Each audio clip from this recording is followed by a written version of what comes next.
Hello. तो कैसे आप सब? उम्मीद करते अच्छे होंगे, मस्त होंगे, स्वस्थ होंगे। और आज के सेशन में हम लोग एक नए चैप्टर, एक नए टॉपिक के साथ आए हैं। और इससे पिछले वीडियो तक हम लोगों ने कवर कर चुके थे 10 चैप्टर को। आज संस्कृत के 11वां चैप्टर को मैं रोशन कुमार के वीआर लर्निंग क्लासेस पे आप लोगों को संस्कृत का 11वां चैप्टर और नए सेशन के साथ आप लोगों के साथ फिर से आया हूँ। तो आज के सेशन में हम लोग व्याघ्रपति कथा के बारे में देखेंगे।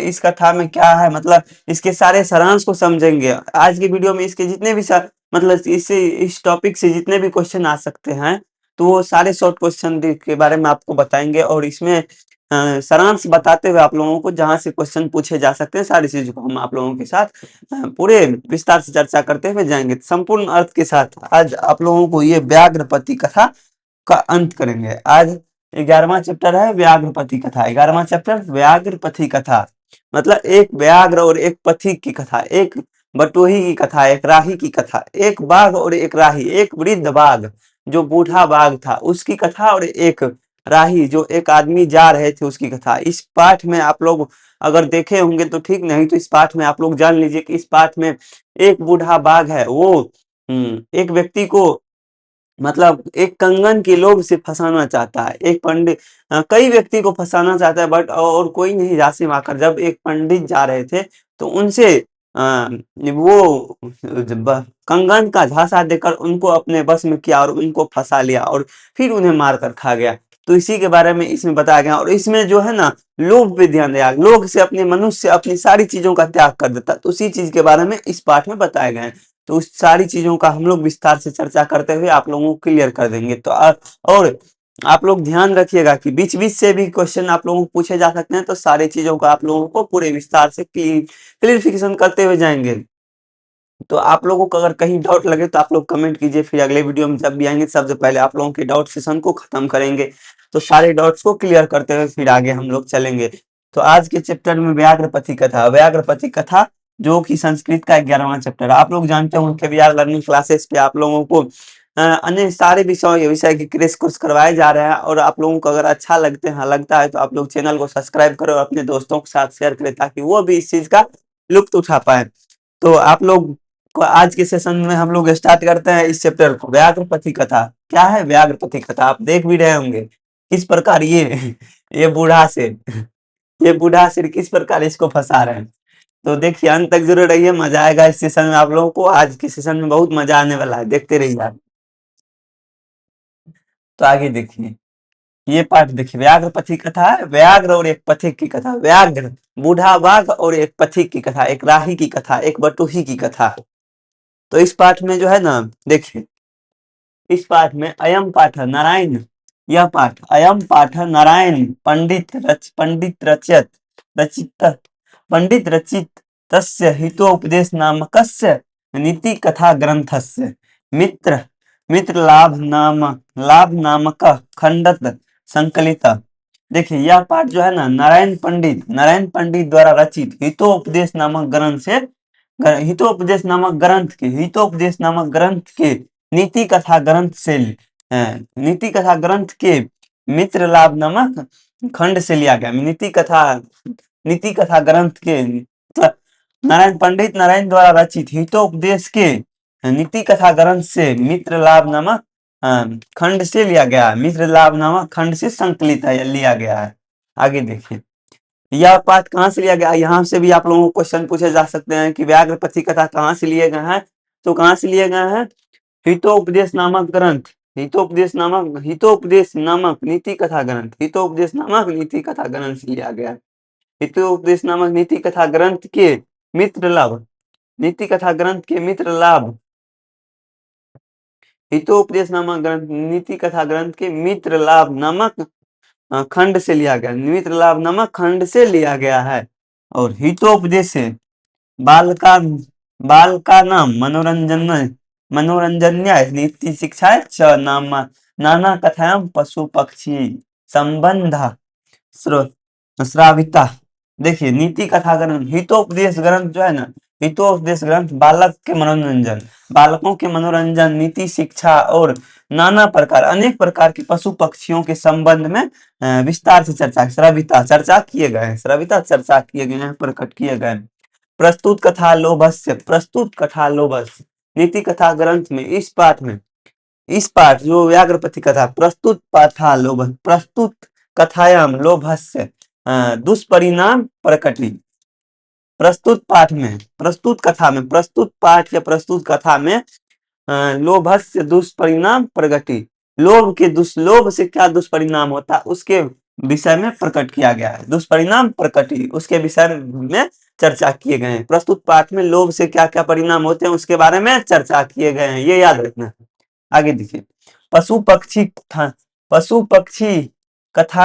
पक्षी कथा नाम मूल्यम मानवानाम शिक्षार्थ प्रभुतम प्रविशति, पशु पक्षी कथा नाम मूल्यम मानवानाम शिक्षार्थ प्रभुता भवति इति एतादृश्य भी कथा भी ज्ञाते।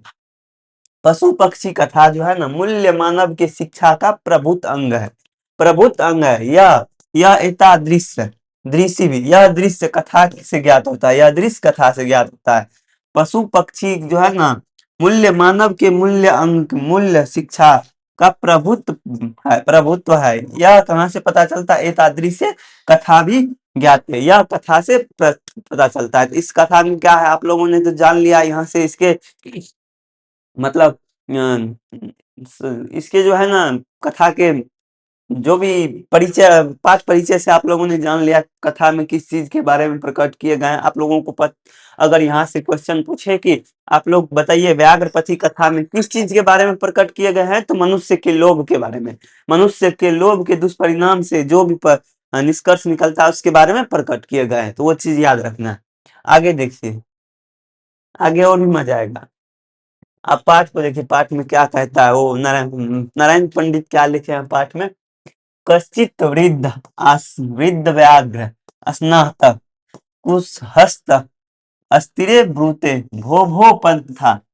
देखिए, कश्चित कोई बाघ, कश्चित वृद्ध बाघ कोई बूढ़ा बाघ स्नात स्नान कर, कुश हस्त हाथ में कुश लेकर, आप लोग कुश जानते होंगे, कोई बूढ़ा बाघ हाथ में कुश लेकर स्नान करके अस्थिरे ब्रूते मतलब नदी के स्थान में, नदी के तट पे अस्थिरे ब्रूते बोलता है, भो भो पंथा, सुनो पंथा, सुनो राहियो, सुनो बटोहियो। क्या कहता है? सुनो बटोहियो, सुनो राहियो, ओ सुनो। आगे देखिए, इयम सुवर्ण कंगनम गृहायताम, इयम सुवर्ण कंगनम गृहायताम, यह सोने का कंगन ले लो। देखिए, एक बूढ़ा बाघ है वो स्नान कर रहा है। देखिए इसमें क्या बताएंगे, एक बूढ़ा बाघ है जो कि स्नान कर रहा है, एक बूढ़ा बाघ है जो कि स्नान कर रहा है और स्नान करके हाथ में कुश लेकर नदी के तट पर बैठकर और कह रहा है, हे बटोहियो सुनो इधर, हे हो बटोहियो इधर सुनो, और इयम सुवर्ण कंगनम गृहायताम, यह सोने का कंगन ग्रहण करो, यह सोने का स्वर्ण कंगनम। आप लोगों अगर पूछे जाए कि स्वर्ण कंगनम का अर्थ क्या होता है, सोने का कंगन, स्वर्ण कंगनम का अर्थ सोने का कंगन, यह सोने का कंगन ले लो, यह ग्रहण करो। ततो लोभ आकृष्टेन केनचित पंथे ना लोभ चितम, केनचित पंथे केनचित पंथेन आलोभोचितम भाग्य नीति संभवती।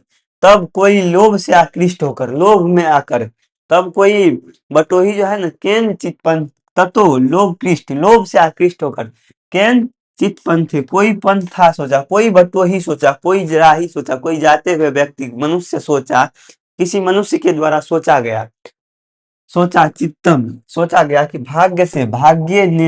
भाग्येन संभवती, भाग्य से ही ऐसी चीज मिलते हैं, भाग्य से ही ऐसी चीज मिलते हैं। जब वे बाघ द्वारा बोला गया कि हे बटोहियों, जब बाघ द्वारा बोला गया कि हे बटोहियों ये ले लो सोने का कंगन ले लो, हे बटोहियों सुनो ये सोने का कंगन ले लो, तो कोई मनुष्य था जो जा रहा था उस रास्ते से होकर, वो मनुष्य सोचा कि भाग्य से ही ऐसा मिलता है। उस मनुष्य के द्वारा सोचा गया कि भाग्य से ही ऐसा, मतलब ऐसा मौका भाग्य से ही मिलता है। आगे देखिए, कि त्वम अस्मिन्ना संदेह अस्मिन्ना आत्मना संदेह प्रवृत्त निविधेय। किंतु इससे आगे बढ़ना, किंतु अस्मिन आत्मन संदेह, किंतु इससे आगे पैर बढ़ाना आत्म संदेह के समान है, संदेह के समान है।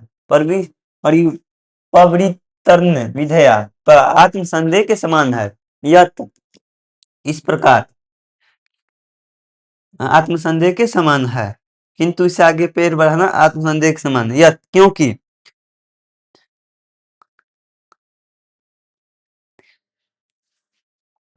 अनिष्ट अनिष्ट दिष्ट लोभापि न गतिर्जने शुभा, यत्रा विष संसर्गो मृतम तदापि मृत्यमेव मृत्यमेव। देखिए, कहता है अनिष्ट अनिष्टा दिष्ट लाभे अपि न गतिर्जाने न गतिर्जायते शुभा। जहां अमंगल की संभावना होती है वहां जाने से आदमी लोगों को परहेज किया जाना चाहिए। ये इस लोगों के द्वारा सोचा गया है कि ऐसा भाग्य से ही मिलता है, ऐसी परिस्थिति भाग्य से ही आती है, ऐसा मौका भाग्य से ही मिलता है। बट देखिए कितना वो बुद्धिमान आदमी था कोई, कि वो सोचा कि जहां अमंगल या जहां क्षति पहुंचता हो वहां से जाने को आदमी को परहेज करना चाहिए, अपने आप को परहेज करना चाहिए। यत्रास्ते विषय यत्रास्ते विष संसर्गे मृतम तदापि मृत्यु, तदापि मृत लाभ वही होता है जहां अनुकूल परिवेश हो, क्योंकि विषयुक्त अमृत पीने से भी मृत्यु होती है। देखिए वही बताया गया कि लाभ वही होता है जहां पाने के योग्य हो, जहां लाभ पाने के योग्य हो। आप लोग भी लाभ वही लेते होंगे जहां आप लोगों को कोई देता होगा, जहां आप लोगों को लेने के योग्य हो। अब तो कहीं नहीं जाके ले लीजिएगा। अब सामने बाघ है, वो उसके हाथ में कंगन है, जाके बोले ले ले ले ले, तो जाके ले लेगा? थोड़ी ले लेगा। तो वही लेना वही लेता है जहां पे लेने योग्य हो। इसीलिए कहा गया है इसीलिए कहा गया है क्या, कि विषयुक्त अमृत पीने से भी मृत्यु होती है। जिस अमृत में विष मिलाया हो वो पीने से भी आदमी की मृत्यु होती है। विष युक्त अमृत पीने से भी आदमी की मृत्यु होती है। तो जिस अमृत में, अगर उस कंगन में आपका मौत छुपा हो, आप जाइएगा वहां लेने, तो वहां तो आपकी मृत्यु लाजमी है। तो वही है, विष युक्त अमृत पीने से भी आदमी की मृत्यु होती है। आगे देखिए, तब तब वो चले गए, तब अगले को क्या कहता है, कि तुम सर्वतः कि तुम सर्वतार्थ सर्वत्र अर्थ जने प्रवृत्त संदेह एव, कि तुम सर्वत्र अर्थ जने प्रवृत्त संदेह एव, लेकिन हर जगह धन की प्राप्ति करना अच्छा नहीं होता। लेकिन हर जगह धन की प्राप्ति संदेह एवं, हर जगह धन की प्राप्ति सर्वत्र अर्थ जने प्रवृत्त संदेह, किंतु हर जगह धन की प्राप्ति करना हर जगह धन की प्राप्ति करना इच्छा अच्छा नहीं, इच्छा का धन की प्राप्ति की इच्छा अच्छा नहीं होता है। यानी कि हर जगह धन की प्राप्ति करना अच्छा नहीं होता। किंतु अब चलते चलते आपको कोई दे दे 50,000, मान लीजिए आपको कोई चलते चलते किसी का मोबाइल छीन के आपको हाथ में धरा देता, आप ले लीजिएगा? आपको फायदा होगा थोड़ी लीजिएगा। क्या पता पीछे से पुलिस आता हो, वही आपको ही पकड़ ले, आपको ही फंसा दे। तो वही है कि हर जगह धन की प्राप्ति करना अच्छा नहीं होता, वही यहाँ पे गया होता है। तन्नी रूपयामी तावम, तन्नी रूपयामी तावत, तन्नी रूपयामी तावत, इसीलिए तब तक विचार लेता हूँ, इसीलिए तब तक विचार लेता हूँ। कौन? वे पुरुष बोले बाघ से कि इसीलिए हर जगह धन की प्राप्ति करना अच्छा नहीं होता, इसीलिए तब तक विचार लेता हूँ, इसीलिए तब तक विचार लेता हूँ। प्रकाशम प्रकाशम ब्रूते कुत्र तब कंगनम, प्रकाशम प्रकाशम ब्रूते कुत्र तब कंगनम, तब वह प्रकाशम कुत्र तब ब्रूते, सुनकर तब इसलिए तब विचार, इस यह बोलने के बाद सुनकर कहता है कहाँ है तुम्हारा कम, ये बोला तब तक विचार लेता हूँ। विचारा होगा 2 मिनट 5 मिनट 10 मिनट, जो भी विचारा होगा, विचारने के बाद तब कहता है, तब पूछता है उससे कि तुम्हारा पुत्र तब कंगन, तुम्हारा कंगन कहाँ है? वो व्यक्ति के द्वारा पूछा जाता है तुम्हारा कंगन कहाँ है। देखिए कितना मूर्ख है। पहले तो उनके अंदर लोभ नहीं आया, अब लोभ जब आया तो अब पूछ रहा है कि उसकी कंगन कहाँ है। मृत्यु सामने, भाई नहीं, देख रहा है भाई, मृत्यु सामने भाई नहीं, इसको कहता है जिगर। लेकिन जिगर कहाँ जाता है वो तो आप अंतिम में पता चलेगा, देखते रहिए आप लोग। कहाँ कैसा हरामी आदमी है, देखो वो सामने बाघ है, उसको पूछ रहा है तुम्हारा कंगन कहाँ है। इतना लोभ है क्या, कंगन जिंदगी से बड़ा थोड़ी है। वही व्याघ्रो व्याघ्रो हस्तम प्रसार्य प्रसार्य दर्शयति, व्याघ्रो हस्तम प्रसार्य दर्शयति। तब बाघ हाथ में लेकर, व्याघ्र तब बाघ हाथ में कंगन लेकर। कैसे कंगन लेकर, तब बाघ के द्वारा हाथ में कंगन लिया गया, ऐसे हाथ में कंगन लिया गया और दिखाया गया कि देखो, दर्शाई तब व्याघ्र हाथ में ऐसे कंगन लेकर दिखाया उसको। उसके बाद पंथो अवदत्त कथम मरांतरे, पंथो अवदत्त पंथा द्वारा कहा गया, मतलब उस व्यक्ति के द्वारा, देखो उस व्यक्ति के द्वारा बाघ को कहता है पंथो अवदत्त। पंथ उस व्यक्ति के द्वारा, उस मनुष्य के द्वारा कहा गया, कथम मरांतरे तो विश्वास। देखो कितना मूर्ख है, बाघ को कहता है तुम पे कैसे विश्वास करे कि तुम मुझको नहीं मारोगे, तुम हमको नहीं मारोगे। देखो कितना मूर्ख है, आप लोग देखिए कितना मूर्ख है कि कहता है तुम पे कैसे विश्वास। अरे भाई वहां जाओगे तुमको मारेगा, तुम विश्वास उस पे क्या कर रहे हो। तू ये उससे पूछ रहा है कि तुम पे कैसे विश्वास करे कि तुम हमको नहीं मारोगे। क- कथम मरांतरे त्वयि विश्वास, तुम पे कैसे विश्वास करे कि तुम नहीं मारोगे। व्याघ्र उवाच, बाघ द्वारा, तब देखो बाघ अपना दिमाग लगा रहा है, देखो उसको वृद्ध है, उसको चल फिर नहीं पाता, वो बाघ तो वो दिमाग लगा रहा है, दिमाग लगा रहा है, देख रहा है, देख रहा है विनोद, दिमाग लगा रहा है। व्याघ्र उवाचा श्रीनु रे पंथा, सुनो रे पंथा, श्रीनु रे पंथा, देखो कितने प्रेम से बोल रहा है, कितना प्रेम से, कितना राह से बोला, सुनो रे पंथा। बाघ द्वारा बोला, उवाचा बाघ बोला श्रीनु रे पंथा, सुनो रे पंथा, प्रागेन प्रागेन यौवन दशा, प्रागेन यौवन दशायाम, दशायाम दृश्य, दशायाम दशा आम ति- यौवन दशा, यौवन दशाया दशा दशायाम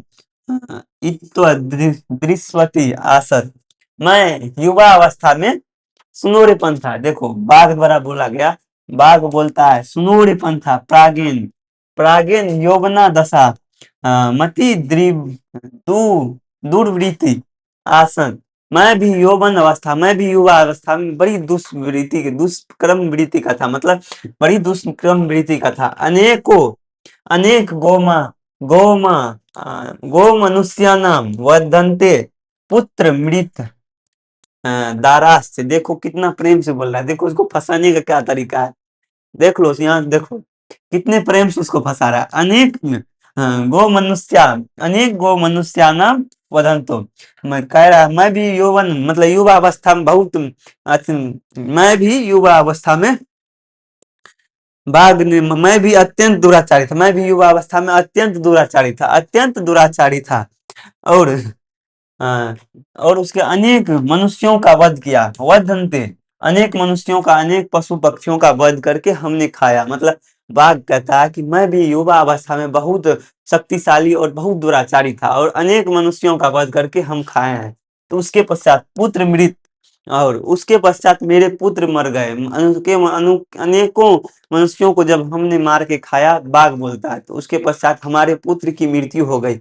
और अ, पुत्र मृत्यु हो गई तरह पुत्र की मृत्यु हो गई, पुत्र की तरह से मृत्यु हो गई। वंशहीन वंशहीन आस्य, और मैं वंशहीन हो गया, और मेरी पत्नी की मृत्यु हो गई, और मैं वंशहीन हो गया।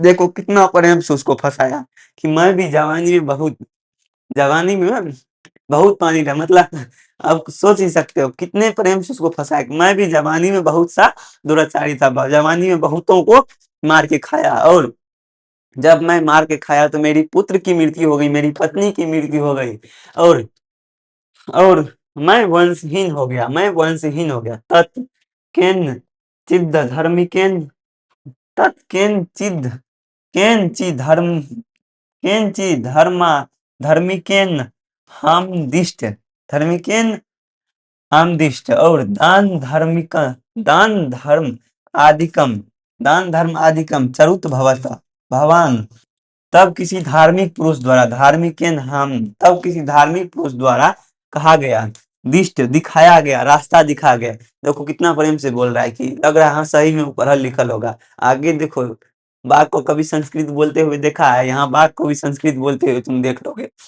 तब वो बड़ी प्रेम से बोल रहा है कि किसी धार्मिक पुरुष द्वारा मुझे बताया गया है कि दान धर्म ही सबसे श्रेष्ठ, दान पुण्य मतलब दान धर्म ही सबसे बड़ा धर्म है। आप दान कीजिए, आप दूसरों को, निर्धन को दान कीजिए। तदुपदेश तद तद उपदेश दिस तद उपदेश आदि दान हिम स्नान शीतलो दाता वृद्ध गलित गलित गलितन खदिनंतो कथन न विश्वास भूमि भूमि। देखो कितना प्रेम से कह रहा है, कितने कितने कैसे कितने हवा लगा के कर रहा है, देख रहा है कि कितना हवा लगा, कितना प्रेम से बता रहा है कि तद उपदेश, और उसके द्वारा उपदेश दिया गया है कि आप दान पुण्य कीजिए, और उस उपदेश में मैं हूँ, अभी उपदेश में मैं हूँ। स्नान कर कर, स्नान शिलो स्नान कर कर दाता वृद्ध हो, वृद्ध अवस्था में स्नान कर कर दाता वृद्ध हो, मतलब अभी मैं दान करने के योग्य में स्नान कर कर यहाँ बैठा हुआ हूँ। क्या कह रहा, मैं यहाँ स्नान कर कर बैठा हुआ, दान करने के उद्देश्य से, दान करने के उद्देश्य से मैं यहाँ बैठा हूँ। गलित नखे दंतो, और देखो नखे दंत, और मेरा नाखून और दांत, पता देखो वृद्ध बाघ है लेकिन इतना दिमाग है कि बैठे बैठे फंसा लिया आदमी को। बैठे बैठे नजरिया का मान चला रहा है, देख रहा है भाई, बैठे बैठे नजरिया से तीर चला रहा है कि गलित नख दंतो, देखो मेरे नाखून और मेरे दांत, नख दंतो नाखून और दांत, मेरे नाखून और दांत गल गए हैं, तो मैं कथम न विश्वास हूँ, मैं विश्वास के पात्र कैसे नहीं हूँ। देखो कितना प्रेम से बोला कि मेरे द्वारा हमको धर्मात्मा पुरुष के द्वारा उपदेश दिया गया, उस उपदेश का व्रत करते हुए अभी दाता वृद्ध हो, मतलब दाता के रूप में यहाँ बैठा हूँ, और मेरे दांत और नाखून भी गल गए हैं, मेरे दांत और नाखून भी झड़ गए हैं, तो मैं विश्वास के पात्र कैसे नहीं हूँ। देखो मैं विश्वास के पात्र कैसे नहीं हूँ, कितना प्रेम से उस व्यक्ति को फंसाया, देखो कितना प्रेम से, मैं विश्वास के पात्र कैसे नहीं हूँ। मया च धर्मशास्त्रा गीतानि, मया च धर्मशास्त्राणां गीतानि श्रीनु, तब कहता है मैं धर्म और शास्त्र का ज्ञान भी किया हूँ, धर्म और शास्त्र का भी पाठ किया हूँ, धर्म शास्त्र का पाठ भी किया हूँ, गीत भी गाता हूँ, मैं धर्म शास्त्र का पाठ भी किया हूँ, मैं धर्म शास्त्र का पाठ किया हूँ मैं। देखो कितना प्रेम से उसको कहा, उस व्यक्ति को मैं धर्म और शास्त्र का पढ़ा। आइए देखो मंत्र भी सुनाएगा, अब देखो मंत्र सुना रहा, मैं धर्म शास्त्र का पाठ में, श्रीनु सुनो, उस व्यक्ति को कह रहा सुनो, श्रीनु सुनो, दरिद्र दरिद्र आर दरिद्र अनभर कोतये, दरिद्र अनभर कोतये, उसको कह रहा है, सुना रहा है उसको, देखो उसको सुना रहा है क्या, उसको मंत्र सुना रहा है संस्कृत में, मैं बोल रहा मैं शास्त्र का भी पाठ किया हूँ, मैं शास्त्र का पाठ किया हूँ, अब उनको सुना रहा है। दरिद्र दरिद्र अनभरो, दरिद्र दरिद्र अनभर कोति कोत्यंत, हे कुंती पुत्र, हे कुंती, उस व्यक्ति को करा हे कुंती पुत्र, देखो माँ प्रश्चेश्वरे धनम, माँ प्रश्चेश्वरे धनम व्याधि व्याधि तस्य औषधम पथयम निरुजस्य किम औषधि। देखिए देखो क्या करा, हे कुंती पुत्र, उसको दरिद्र आरंभ कुंते, हे कुंती पुत्र माँ प्रश्चेश्वरे धनम, और निर्धन व्यक्ति को ही धन देना चाहिए, माँ, और दान उसी को देना चाहिए जिसके कोई दान, मतलब कह रहा है गरीबों को धन देना चाहिए, धनवानों को मत दो। माँ प्रश्चेश्वरे धनम, गरीबों को धन देना चाहिए।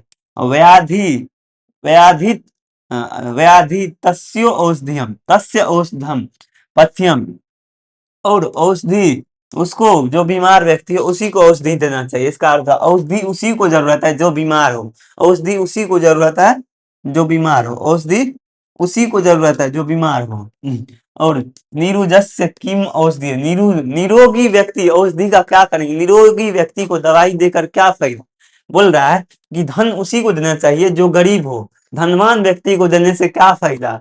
और औषधि दवाई उसी को देना चाहिए जिसके पास रोग हो। निरोगी व्यक्ति को दवा की क्या फायदा। देखो कितना प्रेम से उसको सुना दिया श्लोक, समझ सकते हो कितना प्रेम से उसको लोभ में ला रहा है, प्रेम से अपने ओर आकर्षित कर रहा है, एक चुंबक की तरह अपने ओर आकर्षित कर रहा है, घर्षण बल देख रहा है, ग्रेविटेशनल फोर्स लगा रहा है यहाँ पे अपना मतलब एक्सटर्नल पावर कि नहीं आना चाह रहा है, उसको प्रेम से शास्त्र सुनाया, मंत्र सुनाया, इतने बातों का उच्चारण किया, उसके बाद उसको प्रेम से अपने पास बुला रहा है। वही देखो, दात व्यामिति, दात व्यामिति यदानाम दीयते अनुकंप अनु अनु अनुपकार्य देश काले च पात्र च दानम सात्विकम विदु दात व्यामिति यदाम, दात व्यामिति यदाम। देखो आगे क्या रहा है, दात व्यामिति यदाम, दान देना चाहिए, दान उसी को देना चाहिए, दात व्यामिति यदाम, दान देना चाहिए, दीयते अनुकार्य, दान उसी को देना चाहिए जिससे कोई आपको काम नहीं हो, जिससे पे कोई आपका उपकार नहीं हो। कह रहा है कि दान उसी की, प्रेम से कितना प्यारा प्यारा बात बोल रहा है और मीठा मीठा आवाज सुनाकर उसको अपने पास बुला रहा है, कितना प्यारा प्यारा बात, मीठा मीठा बात सुनाकर उसको अपने पास बुला रहा है कि दान उसी को देना चाहिए जिससे आपका कोई वास्ता नहीं हो, आप जिससे आपका कोई काम नहीं हो। तो वही कह रहा है जिससे आपका कोई काम नहीं हो, देश काले च पात्र च तद्दाम सात्विक विदु।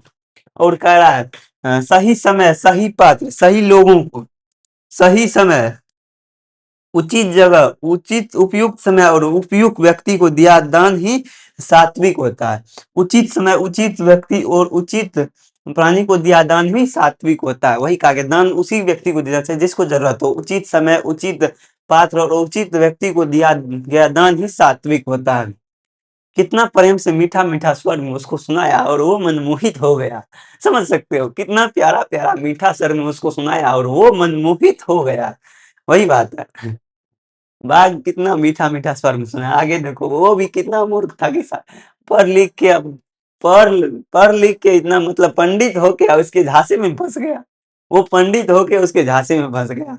देख सकते हो भाई, तुम लोग झांसे में नहीं फंसना ही कहता है कि एक मतलब एक कहानी में था कि शिकारी आएगा जाल बिछाएगा दाना डालेगा तुम फंसना नहीं, लेकिन ये तोता जो था ये बात बोलते बोलते है, लेकिन ऐसा हुआ सिर्फ ये बात रटा उसको समझा नहीं, उसकी बातों को समझा नहीं। शिकारी आएगा दाना डालेगा जाल बिछाएगा उसमें फंसना नहीं, शिकारी आएगा दाना डालेगा जाल बिछाएगा उसमें फंसना नहीं, ये बात सिर्फ रटा। इस रटने से इसका अर्थ समझता तब तो ऐसे आया शिकारी जाल बिछाया दाना डाल दिया उसमें फंसना नहीं, सिर्फ रटने से थोड़ी फायदा, जाके फंस गया उसमें। वही बात है कि तदत्र सरसि स्नान स्नात्वा सुवर्ण कंगनम गृहान गृहणम, तदत्र सरसि स्नानम सुवर्ण कंगनम गृहम। और कह रहा है देखो बाघ अब उसको कह रहा है कि तुम इस नदी सरसी इस नदी में श्रुत्वा स्नानत्वा स्नान अत्वा स्ना अत्वा सुवर्ण कंगनम गृहम, तुम इस नदी में स्नान करके आओ, इस गंगा कंगन को ग्रहण करो, इस कंगन को ग्रहण करो। कौन कह रहा है, बाघ कह रहा है कि तुम इस नदी में स्नान करो, आओ इस कंगन को ग्रहण करो, इस कंगन को ग्रहण करो ततो याव दसो तद्व प्रतीतो लोभ लोभ लोभ अत्सर स्नातु परविशति स्नातु परविशति तब तब अन्महपके पंगके निगम पलाय पलायितुम पलायितुम क्षमा पलायितुम क्षमा। देखिए लोभ में आकर ततो याव दसो, तब वो ऐसा प्रतीत हुआ ततो याव दसो उसके बाद उसके बातों पर विश्वास कर उसके बाद उसके याव दसो उसकी बातों पर विश्वास कर कर लोभ में आकर स्नान करने को प्रवेश किया, किसमें, नदी में। कौन, वो व्यक्ति वो मनुष्य जब स्नान करने प्रवेश किया प्रविष्ट हुआ जैसे ही प्रवेश किया प्रविशति तब तब तवन महा तवन महापंगके निगम पलायच्छुता क्षमा पलाई तु तुम क्षमा पलाई तुम क्षमा। जैसे ही वहां प्रवेश किया उस नदी में स्नान करने के लिए तो उस नदी के कीचड़ में जा फंस गया। ला भाई अब सारे गुण मंत्र सब कुछ फैल उनके द्वारा। उस नदी में जाकर जैसे ही स्नान करने प्रवेश किया तो वो उस नदी के कीचड़ में जाकर फंस गया। तब देखो कितना प्यार से अब कह रहा है, देख सकते हो भाई कितना प्यार। साला उसको मौका था भाग जाता, वो कंगन क्या 10-20 हजार जो फायदा होता, वो कंगन के लोभ में अपना जान गवा दिया। तब देखो, हाँ, संकेत पतितम दृष्टवा व्याघ्र अवदत् अह। देखो, संकेत पतित दृष्टवा व्याघ्रो, व्याघ्र के द्वारा बोला गया कि लगता है, ऐसा प्रतीत हो रहा है। देखो कितना प्रेम से, अब जब वो फंस गया है तो उसको प्रेम से बोल रहा है, ऐसा प्रतीत हो रहा है। क्या बोल रहा है? ऐसा प्रतीत हो रहा है, ऐसा प्रतीत हो रहा है, पतितम, ऐसा प्रतीत हो रहा है देखने से कि तुम फंसे हुए हो। संकेत, उसको संकेत होने लगा कि व्याघ्र द्वारा बोला गया कि ऐसा प्रतीत, व्याघ्र को संकेत हुआ कि ऐसा प्रतीत हो रहा है कि तुम फंस गए हो, तो फंस गए हो। अह महा महापंकित पतितो अस्ति, रुको मैं निकाल रहा हूँ, मैं तुझे निकाल दे। उसको बाघ बोल रहा है रुको मैं तुझे निकाल रहा हूँ। कितना प्रेम से ससुरा बाघ बोल रहा है कि रुको मैं तुमको निकाल दे रहा हूँ। ये अपना काम तो कर गया, बातों मंत्रों से अपने काम को कर गया। महासंकेत पतितो अस्ति, मैं तुम्हें निकाल दे रहा। अत अत सत्वा महि मह मिथ्या पयामी, मिथ्या पयामी, अत्सत्त्वा मिथ्यापयानि इत्युक्ता सने, मिथ्यापयानि असत्त्वा मिथ्यापयामि, असत्वा वही मिथ्यापयामि, इसीलिए मैं तुमको निकाल देता हूँ। यही को लग रहा है तुम अहम महापति, तो तुमको मैं, रुको मैं तुमको निकाल देता हूँ, रुको मैं तुमको निकाल देता हूँ। इत्युक्ता इत्युक्त्वा सने, सने रूपगम्य तेन व्याघ्रन गृहीत स पंथो, पंथो अचिंतयम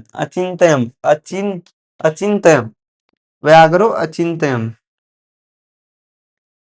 क्या इक्तु सने, सने रूपगम्य ते व्याघ्रन धृत स पंथो अचिंतयम, पंथो अचिंतयम, पंथो अचिंत्यम, यह कहकर धीरे धीरे उसके निकट जाकर बाघ पथिक को पकड़ लिया। देखो, इत्युक्ता सने तेन व्याघ्रे, धीरे धीरे, सेन सेन सेन सने रूपगम्य, धीरे धीरे उसके निकट, धीरे धीरे उसके निकट जाकर बाघ उसको पकड़ लिया, उसको पकड़ लिया। सपंथा चिंतम, अब पंथा चिंतित होकर पकड़ लिया, और उस पथिक ने सोचा, अब चिंतयम, अब चिंता करने से क्या फायदा, अब तो गया भाई। अब तब वह पथिक सोच रहा है, चिंता में आकर सोच रहा है। तब बोल रहा है, अवशेष इंद्रिया चिंतन, अवशेष इंद्रिया चिंतानाम हस्ति, हस्ति स्नान नमीव क्रिया। देखो, अवशेष चिंतायाम, जिस व्यक्ति की इंद्रियां और मन अपने वश, अवशेष इंद्रियां चिंता मननाम हस्ति, जिस व्यक्ति की इंद्रियां और मन अपने वश में नहीं हो, हस्ति स्नान, हस्ति स्नानमीव क्रिया, उस व्यक्ति की क्रिया सारे, उस व्यक्ति का सारे कार्य व्यस्त है, उस व्यक्ति की सारी क्रियाएं हाथ के स्नान, हस्ति स्नानमीव क्रियाएं, उस व्यक्ति की सारी क्रियाएं हाथ के स्नान के समान है। जैसे आप लोग तो दिन में 50 बार स्नान करते होंगे, हाथ को 50 बार पानी में धोते होंगे, तो वही जिस व्यक्ति के मन और इंद्रियां अपने वश में नहीं हो, उस व्यक्ति के द्वारा किए गए क्रिया, किए गए काम हाथ के स्नान के समान है। हाथ के स्नान के समान है, कभी जाकर आप डुबा के वहां से निकाल लो। वही हाथ, जिस व्यक्ति की मन और इंद्रियां, जो मन और इंद्रियां है वो अपने वश में नहीं है, तो उस व्यक्ति का के द्वारा किए गए क्रिया, सारे क्रियाएं हाथ के स्नान के समान है, हाथ के स्नान के समान है। तुद तदुर्भाग्य भरन प्रायण ज्ञान भार क्रिया बिना, भार क्रिया ज्ञानम भार क्रिया बिना, दुर्भाग्य भरन प्राय, दुर्भाग्य भरण प्राय, जिस प्रकार बाध्य स्त्री का पालन पोषण, दुर्भाग्य भरण प्राय, जिस प्रकार बाध्य स्त्री का भरण पोषण करना व्यर्थ है, जिस प्रकार बाध्य स्त्री मतलब जिस प्रकार बेकार, मतलब बाध्य स्त्री समझते होंगे, बाध्य स्त्री का भरण पोषण करना बेकार है, उसी प्रकार ज्ञान भरण पोषण, क्रिया के बिना, काम के बिना ज्ञान का अर्जन बेकार, उसी प्रकार क्रिया के बिना ज्ञान का भरण पोषण स्वरूप है, उसी प्रकार ज्ञान के बगैर क्रिया का भरण पोषण स्वरूप मतलब वो अच्छा नहीं है। आगे देखिए, इति चिन्तयन् इति चिन्तया ने वासो व्याघ्र व्यापीदत् खदा खादितश्च इति चिन्तय ने वसु व्याघ्र व्यापदा व्याप व्याप आदित खदादितश्च। उसके बाद बाघ के द्वारा उस व्यक्ति को खा लिया गया। उसके बाद उस बाघ के द्वारा उस व्यक्ति को मार दिया गया और खा लिया गया। अतः उच्यते अतः उच्यते अतः उच्यते इसलिए कहा गया है कि कंग कंगकन्यस्य तु लभेन मग्न पंगे सुदुस्त्रे वृद्ध व्याघ्रेन संप्रति पथिक स मृतो पंथा। कहा गया कंगकनस्य तु लोभेन मग्न संगे के सुदुस्तिरे वृद्ध व्याघ्रेन संप्रति पथिक स मृतो पंथा। मृतो यथा जिस प्रकार कंगन के लोभ में पथिक गहरे कीचड़ में फंस गया तथा बूढ़े बाघ द्वारा मार दिया गया। वही कहा गया कि जिस प्रकार जब ये बात कहा गया तो उसके बाद जिस प्रकार बूढ़े व्यक्ति बूढ़े व्यक्ति कंगन के लोभ में कीचड़ में फंसकर बाघ द्वारा पकड़ लिया गया और मार दिया गया, उसी प्रकार बाघ द्वारा पकड़कर मार दिया गया। तो आप लोगों ने देखा किस प्रकार एक व्यक्ति अपने लोभ के वश में आकर अपने मन और इंद्रियों को खो देता है। तो उस बाघ के लोभ में मतलब अपने मन और इंद्रियों को जब पास में रखा हुआ था तो वहां जाने से घबरा रहा था, लेकिन अपने मन और इंद्रियों को खो देकर उस बाघ के पास जाने से भी उनको डर मतलब उन लोभ में आकर उस बाघ के पास चले गया और अपने इंद्रियों को खो गया। वही कहता है अपने इंद्रियों को खो दिया उस बाघ के लोभ में, उस कंगन के लोभ में आकर उस अपने मन और इंद्रियों को खो गया। तो कहा गया गीता का एक श्लोक है, आप लोग सुने भी होंगे कि मन से भरा बह रूपी न कोई पल पल रास्ता स्वांग निरालो। माया ममता में उलझा रहे जो पर जाए वो जो मन के पाले। मन से भरा बह रूपी न कोई पल पल रास्ता स्वांग निरालो। माया ममता में उलझा रहे जो पर जाए जो मन के पाले।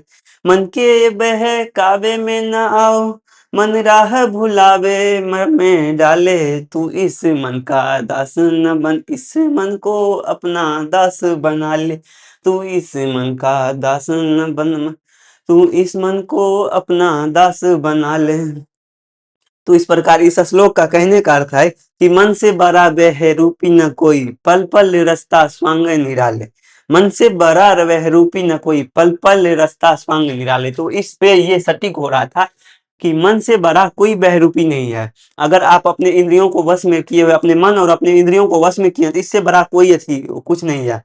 अगर मन के वश में आप चले गए तो आप उसके वश से आप नहीं कर सकते, आपके दिमाग कहीं और ले जाएगा तो आप वहां जाने का प्रयास किया। आगे आगे कहता है माया ममता में उलझा रहे जो पर जाए जो मन के पाले। जो माया ममता और दुनिया के संसार में मोह माया लोभ में पड़ा रहता है तो वो पड़ जाए मन के पाले में पड़ जाता है। तो आगे कहता है मन के बहकावे में न आओ मन राह भुलाए भ्रम में डाले। तू इस मन का दास न बन इस मन को अपना दास बना ले। तू इस मन का दास न बन इस मन को अपना दास बना ले। तो आप लोग आप अपने मन का दास नहीं बनिए। अगर आप लोगों का मन कर रहा है अब न पढ़ने का भी तो भी पढ़िए। आप लोगों के पास अब 15 दिन का समय है तो आप लोग एक जोश जुनून के साथ अपने भगवान को याद करते हुए अब सिर्फ पढ़ाई करना है, अब कुछ नहीं करना है। तो कितना मजा आया इसमें आप लोग कमेंट कीजिए। अगर आप लोग को अच्छा लगा तो अपने दोस्तों के साथ शेयर करें, भाई बंधु सारे लोगों के साथ शेयर करें। एक बार फिर से सुन लीजिएगा, एक बार फिर से सुन लीजिए।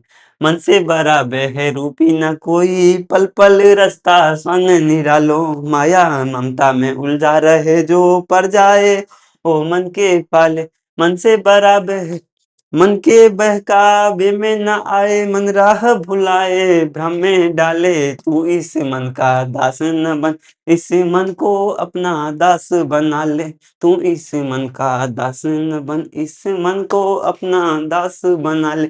तो मिलते हैं आप फिर से नेक्स्ट क्लास में, तब तक के लिए आप लोगों का धन्यवाद। इतना देर तक आप लोगों ने देखा, वीडियो को अपने दोस्तों के साथ शेयर करें, चैनल को लाइक करें, सब्सक्राइब करें और बेल आइकन को प्रेस करके जोर से रखें, ताकि जब कभी भी वीडियो आए आप लोगों को साथ तुरंत एनर्जी के साथ आप लोगों के सामने आ जाए। तो ठीक है, तब तक मिलते हैं नेक्स्ट क्लास में। टेक केयर, अपने और अपनों का ख्याल रखें, अपने घर वालों का ख्याल रखें, अपने माता पिता का ख्याल रखें, अपने सभी भाई बंधुओं का ख्याल रखें। तो मिलते हैं नेक्स्ट क्लास में, तब तक के लिए धन्यवाद।